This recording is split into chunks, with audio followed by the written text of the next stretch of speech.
Sa ngalan ng Ama at ng Anak at ng Espiritu Santo, Amen. ang pagpapala ng ating Panginoong Hesu Kristo, ang pag-ibig ng Diyos Ama, at ang makikipagkaisa ng Espiritu Santo naway sumainyong lahat. At sumaiyo rin. Mga kapatid, aminin natin ang ating mga kasalanan upang tayo'y maging marapat gumanap sa banal na pagdiriwang. Inaamin ko sa makapangyarihang Diyos at sa inyo mga kapatid na lubha akong nagkasala sa isip, sa salita at sa gawa at sa aking pagkukulang. Kaya isinasamo ko sa mahal na Birheng Maria, sa lahat ng mga anghel at mga banal, at sa inyo mga kapatid na ako'y panalangin sa Panginoong ating Diyos. Kawaan tayo ng makapangyarihang Diyos, patawarin tayo sa ating mga kasalanan, at patnubayan tayo sa buhay na walang hanggan. Amen. Panginoon, kaawaan mo kami. Panginoon, kaawaan mo kami. Kristo, kaawaan mo kami. Kristo, kaawaan mo kami. Panginoon, kaawaan mo kami. Panginoon, kaawaan mo kami. Manalangin tayo.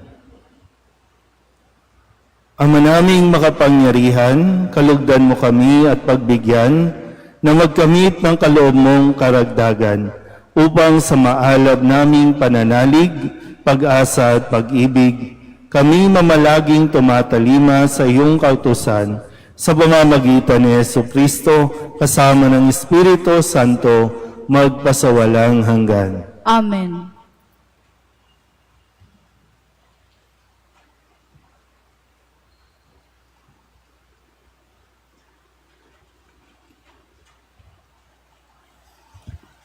Pagbasa mula sa aklat ng Exodo.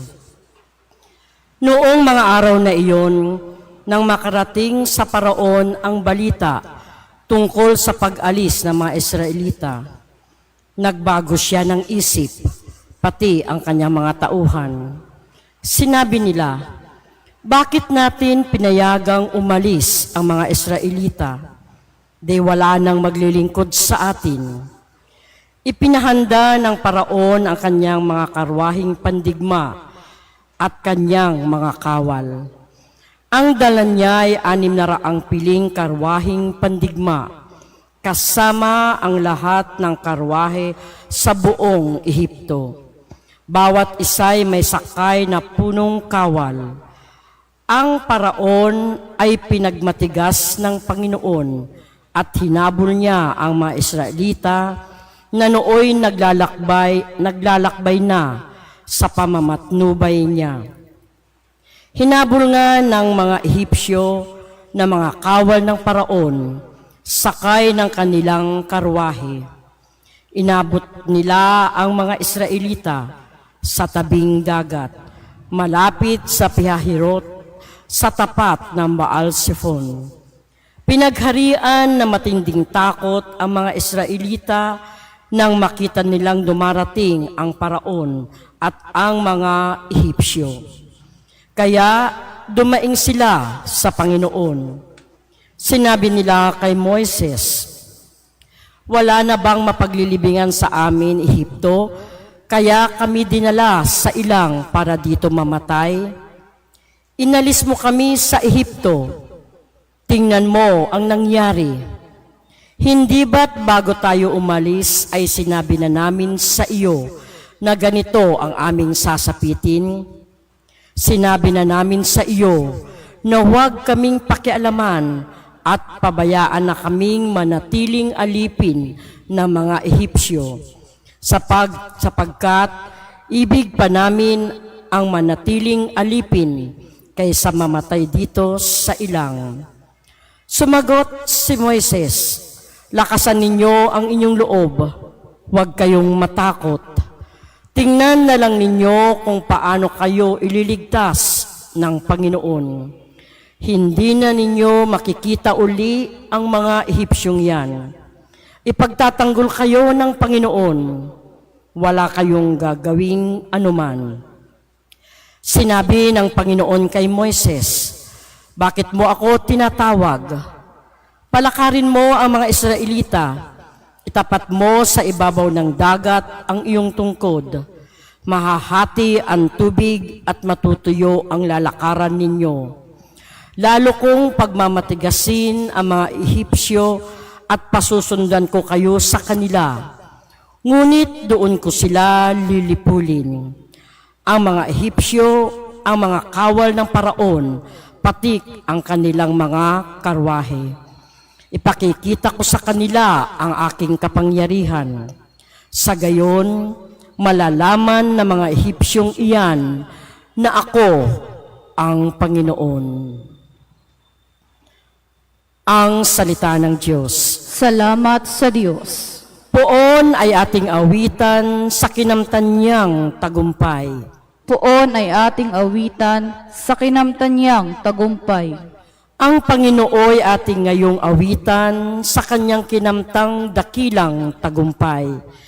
Ang mga kabayot kawal ng kaaway sa pusod ng dagat, lahat natabunan. Ako'y pinalakas niya at pinatatag. Siya ang sa akin nagkupkop, nag-ingat. Diyos na magulang ko, aking manliligtas. Poon ay ating awitan sa kinamtan niyang tagumpay.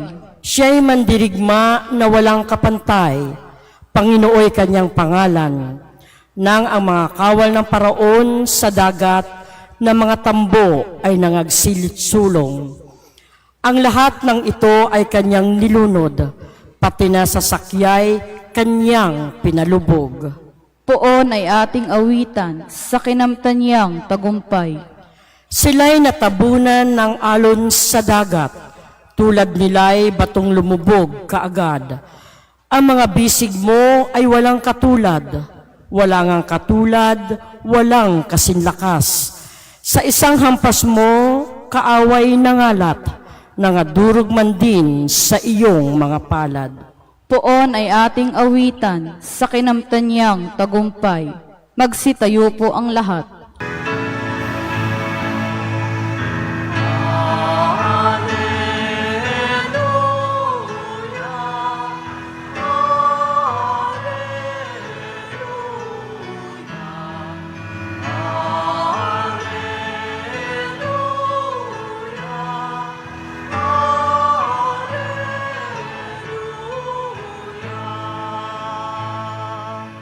Dinggin ninyong lahat ngayon ang tinig ng Panginoon sa loob na mahinahon.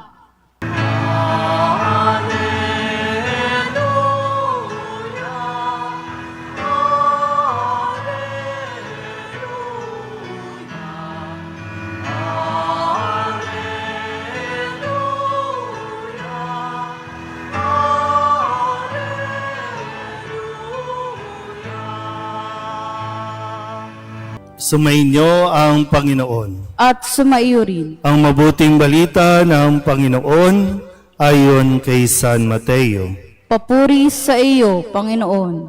Noong panahong iyon, sinabi ng ilang iskriba at pariseyo kay Jesus, Guro, maaari po bang pagpakitaan ninyo kami ng tanda mula sa langit? Sumagot si Jesus, lahing masama at di tapat sa Diyos. Naghahanap kayo ng tanda, ngunit walang ipakikita sa inyo, maliban sa palatandaang inilalarawan ng nangyari kay Propeta Jonas, kung paanong si Jonas ay 3 araw at 3 gabing nasa tiyan ng dambuhalang isda, gayon din ang Anak ng Tao ay 3 araw at 3 gabing sasailalim ng lupa. Sa araw ng paghuhukom, titindig ang mga taga-Ninive laban sa lahing ito at ito'y hahatulan ng kaparusahan. Sabagkat nagsisi sila dahil sa pangangaral ni Jonas, ngunit higit na di hamak kay Jonas ang naririto. Sa araw na yaon, titindig ang reyna ng timog laban sa lahing ito, at ito'y hahatulan ng kaparusahan. Sabagkat nanggaling siya sa dulo ng daigdig upang pakinggan ang karunungan ni Solomon. Ngunit higit na di hamak kay Solomon ang naririto. Ang mabuting balita ng Panginoon. Pinupuri ka naming Panginoong Hesukristo. Malinaw po ba ang ating audio? Parang may kulang kasi sa side na ito, no? Hindi naririnig dito sa, di ko alam kung naapektuhan ng tulo, no, ng mga ulan, kaya namatay yung dito. Pero sana naman, kahit papano ay marinig niyo pa rin, no, kung ano ang mensahe ng ating Panginoon sa araw na ito ng Lunes, 11 linggo sa karaniwang panahon. No, sabi po dito, ang mga iskriba at mga pariseyo ay humihingi ng palatandaan mula sa langit para patunayan na totoo ang sinasabi ni Kristo na siya ang anak ng Diyos, siya ang Mesiyas. So mga iskriba at mga pariseyo, sila po yung, kasi noon, hindi lahat nakakapagbasa. Yun lang mga estudyante, yun lang yung may mga para bang right na makapagbuklat ng mga scroll. Noon, no? Wala pa naman kasing libro. So ibig sabihin, sila ang nakakaalam ng mga sinulat ng mga propeta noong una pa. At nakasulat doon yung mga palatandaan na nabasa na nila, na nakikita nila ngayon sa naririnig, nakikitang ginagawa ni Kristo, pero patuloy pa rin silang nagdududa, patuloy pa rin nilang nire-reject si Kristo, kung kaya't kahit anong palatandaan ang maipakita o tanda na maipakita ni Jesus, hindi pa rin sila maniniwala na si Kristo ang Mesiyas. Kaya, no, para bang dito, hindi na pinatulan ni Jesus ang mga iskriba at mga pariseyo na ayaw naman talagang maniwala. No? Kahit anong gawin niya, bumalentong man siya, tumambling ng tumambling, bumuhay man siya ng ilang patay pa, magpagaling ng mga may sakit, hindi sila maniniwala dahil sarado na ang kanilang isipan. At ang isang taong patuloy na nagdududa, patuloy na humihingi ng mga signs. No? Minsan ganyan tayo, Lord, bigyan mo ako ng sign. Yan ay tanda ng isang taong kulang sa pananampalataya.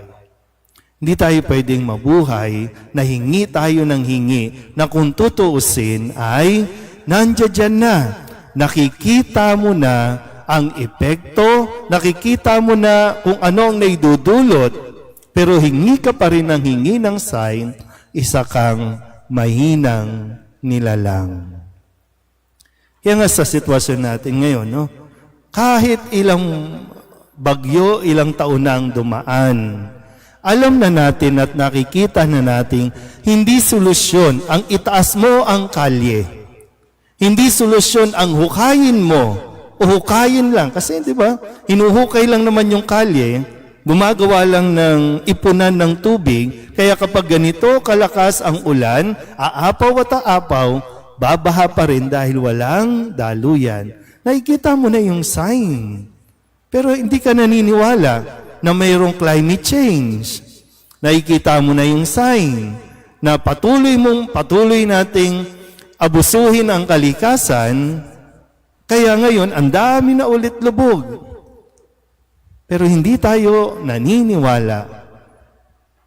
So anong sign talaga ang gusto natin? Yung mamatay tayo lahat? Yung sign na nandunod na tayo sa harapan ng Diyos para hatulan, doon pa lang ba tayo maniniwala? Dito pa lang dapat makita na natin. Hindi naman nagkukulang ang Diyos. No? Yung konting ano nga lang, no? Kailan ba kayo huling umubo?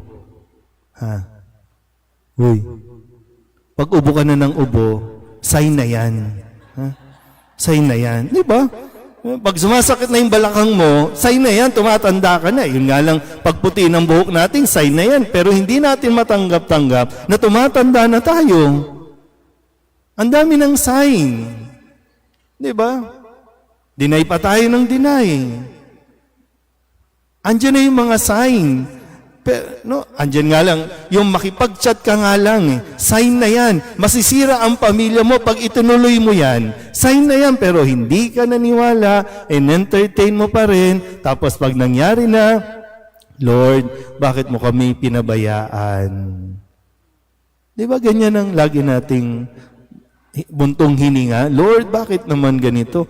Binigay na sa iyo lahat ng sign para maiwasan yung mga trahedya, yung mga sakit, yung mga sama ng loob na mararanasan na hindi naman, pwedeng hindi naman, pero binabaliwala natin lahat ng signs.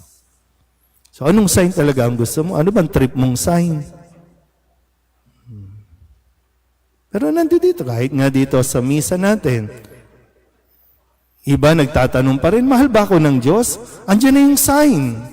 Mag-sign of the cross ka nga lang, sign na yan na mahal tayo ng Diyos. Pero hingi ka ng hingi ng sign. Iba nga, di ba, nagsisimba. Pero pagkatapos, saan pupunta? Magpapahula para mabigyan siya ng sign. Kahit anong dami, ilang beses, araw-araw ako magpa-house blessing, no? Wala din. Pinagsasabay nga natin minsan, no? May house blessing na, may holy water na, pero maghahasi ka pa ng asin. O, yung iba mag-aano pa ng dugo. Ano bang sign talaga? So, nandyan yung sign, pero hingi tayo ng hingi ng sign. Pero muli, no, katulad ng sinabi ni Kristo, higit pa sa mga hinihingi natin ang ipinakita na ni Jesus. Kailangan na lang talaga natin makumbinsi at paniwalain ang ating mga sarili na totoo si Kristo, totoong nagmamahal sa atin. Amen?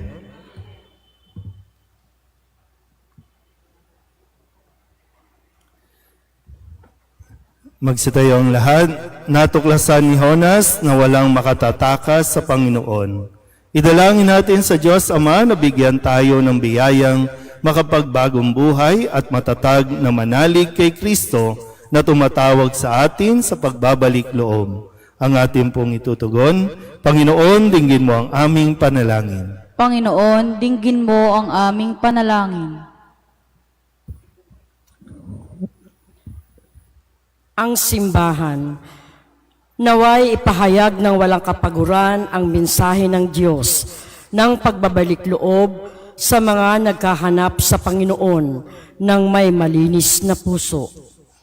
Manalangin tayo sa Panginoon. Panginoon, dinggin mo ang aming panalangin. Tulad ng mga mamamayan ng Nineve, naway ating itakwil ang masamang pag-uugali at humarap tayo sa Diyos ng may mababang kalooban at nagsisising espiritu. Manalangin tayo sa Panginoon. Panginoon, dinggin mo ang aming panalangin. Ang mga pamilya at mga komunidad naway maghangad ng kapayapaan, pagkakaisa at pagkakasundo. Manalangin tayo sa Panginoon. Panginoon, dinggin mo ang aming panalangin. Ang mga may sakit naway makatagpo ng kasiguruhan at pag-ibig mula sa mga nag-aaruga sa kanila. Manalangin tayo sa Panginoon. Panginoon, dinggin mo ang aming panalangin. Ang mga tapat na yumao naway makatagpo ng walang hanggang kapayapaan. Manalangin tayo sa Panginoon. Panginoon, dinggin mo ang aming panalangin. Idulog din natin sa Panginoon ang ating mga personal na kahilingan at mga panalangin para sa ating mga pamilya, kasama din ang mga kahilingan ng mga nanonood sa online. Lahat ng mga misang pasasalamat, special na intensyon, agarang paggaling ng mga may sakit, at ang lahat ng mga kaluluwa na hinihiling na ipagdasal sa misang ito.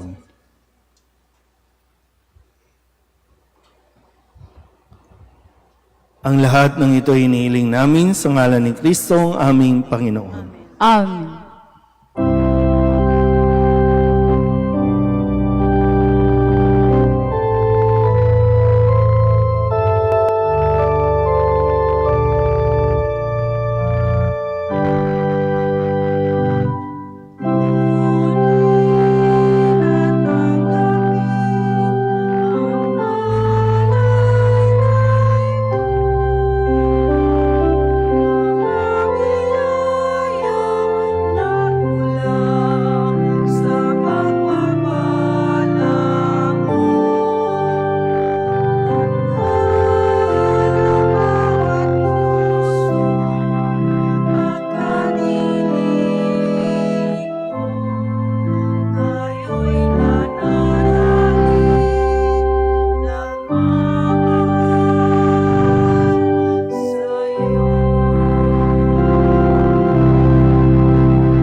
Manalangin kayo mga kabatid upang paghahain natin ay kalugdan ng Diyos amang makapangyarihan.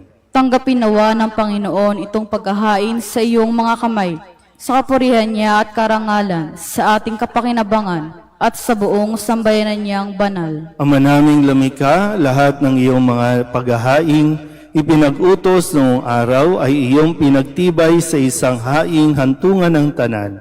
Tanggapin ang ginaganap ngayon ng iyong mga lingkod at basbasan mo ito ng kabanalang gaya ng iyong kaloob sa mga alay ni Abel na lubhamong ikinalugod upang ang mahandog ng bawat isang nagbigay para sambahin ang banal mong ngalan ay magkamit ng karagdagan mong kasiyahan sa pamamagitan ni Jesucristo kasama ng Espiritu Santo magpasawalang hanggan. Amen. Sumainyo ang Panginoon. At sumaiyo rin. Itaas sa Diyos ang inyong puso at diwa. Itinaas na namin sa Panginoon. Pasalamatan natin ang Panginoong ating Diyos. Marapat na siya ay pasalamatan.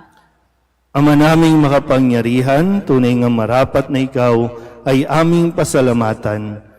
Ikinalugod mong likain ang sanlibutan na iyong pinagbabago at idinarangal sa pamamagitan ng iyong anak na kinalulugdan, kaya't utang na loob ng iyong itinatangi at ng mga banal na kapiling mong lagi ang iyong paggiliw at pagkakandili. Kaya kaysa ng mga anghel na nagsisiawit ng papuri sa iyo na walang humpay sa kalangitan, kami nagbubunyi sa iyong kadakilaan.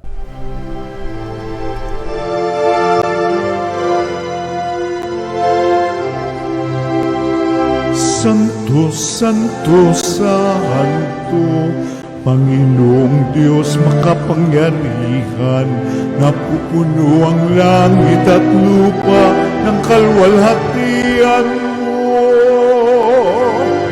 Hosana sa kaitaasan, pinagpalang na paririto sa ngalan ng Panginoon. Hosana sa kaitaasan.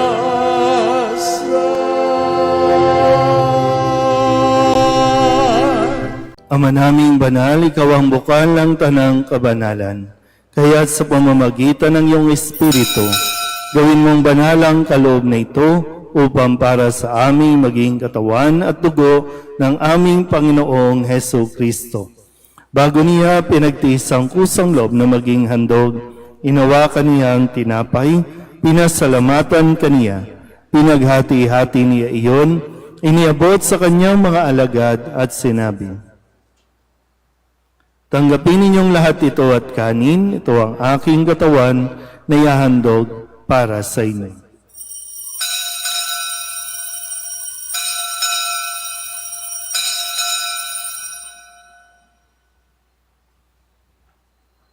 Gayun din naman nung matapos ang hapunan, hinawakan niya ang kalis, muli kaniyang pinasalamatan. Iniabot niya ang kalis sa kanyang mga alagad at sinabi, "Tanggapin ninyong lahat ito at inumin.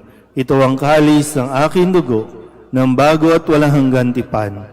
Ang aking dugo na ibubuhos para sa inyo at para sa lahat sa ikapagpapatawad ng mga kasalanan. Gawin ninyo ito sa pag-alaala sa akin."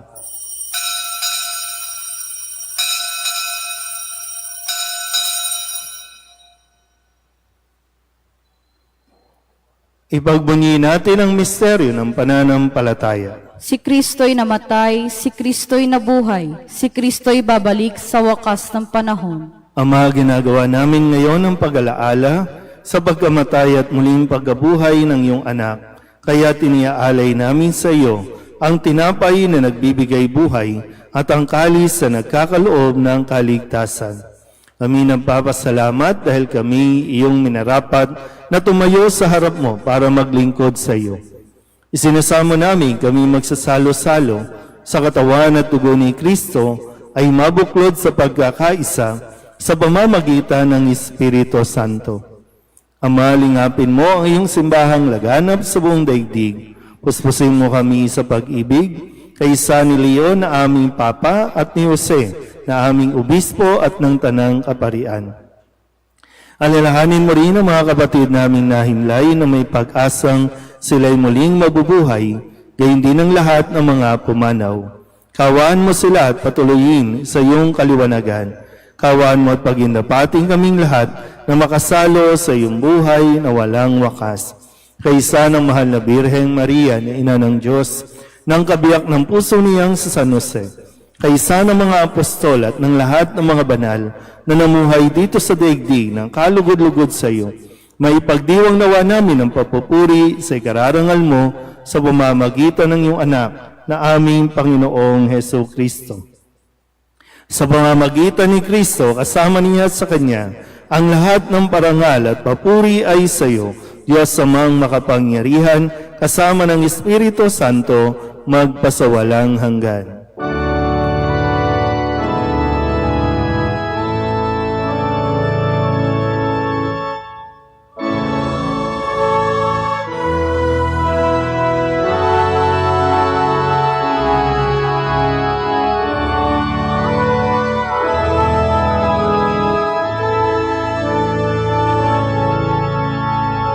Sa tagabili ng mga nakagagaling na utos at turo ni Jesus sa Panginoon natin at Diyos, ipahayag natin ang lakas loob.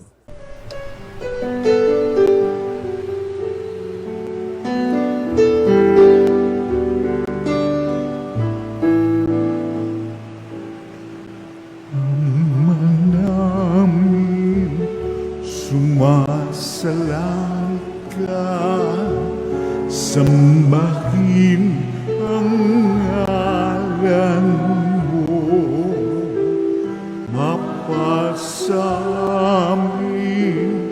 ang kaharian mo, sundin ang loob mo dito sa lupa para nang sa langit. Bigyan mo po kami ngayon ng aming kakanin sa araw-araw at patawarin mo kami sa aming mga sala para ng pagpapatawan namin sa nagkakasala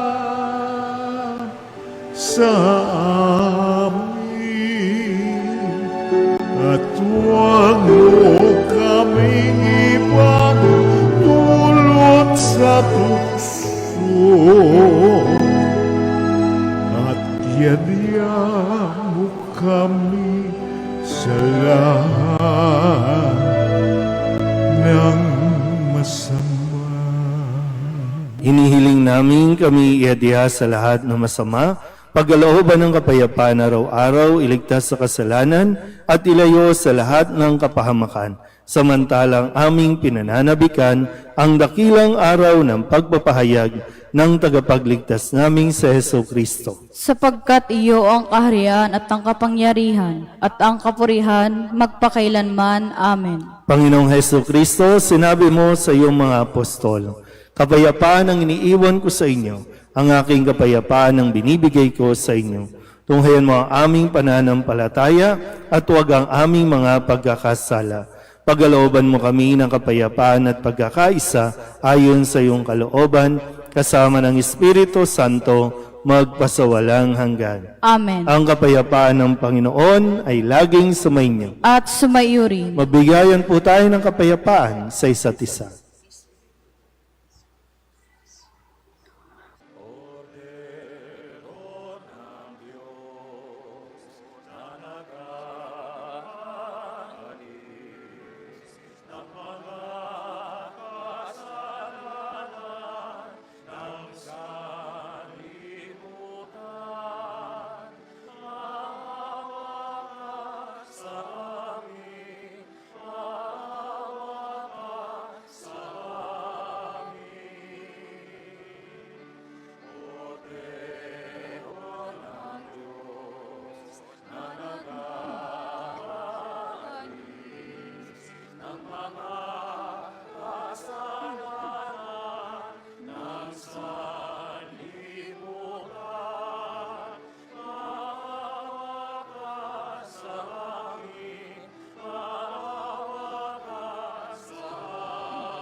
Ito ang kordero ng Diyos. Ito ang nag-aalis ang kasalanan ng sanlibutan. Mapalad ang mga inaanyayahan sa kanyang piging. Panginoon, hindi ako karapat-dapat na magpatuloy sa iyo, ngunit sa isang salita mo lamang ay gagaling na ako.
Manalangin tayo.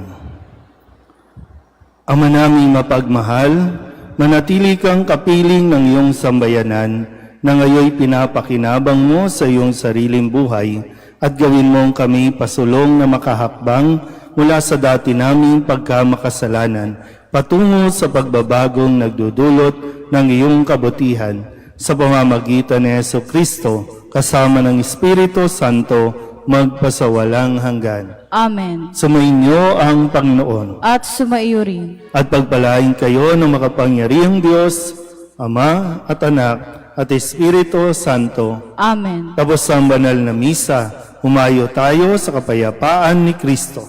Salamat sa Diyos.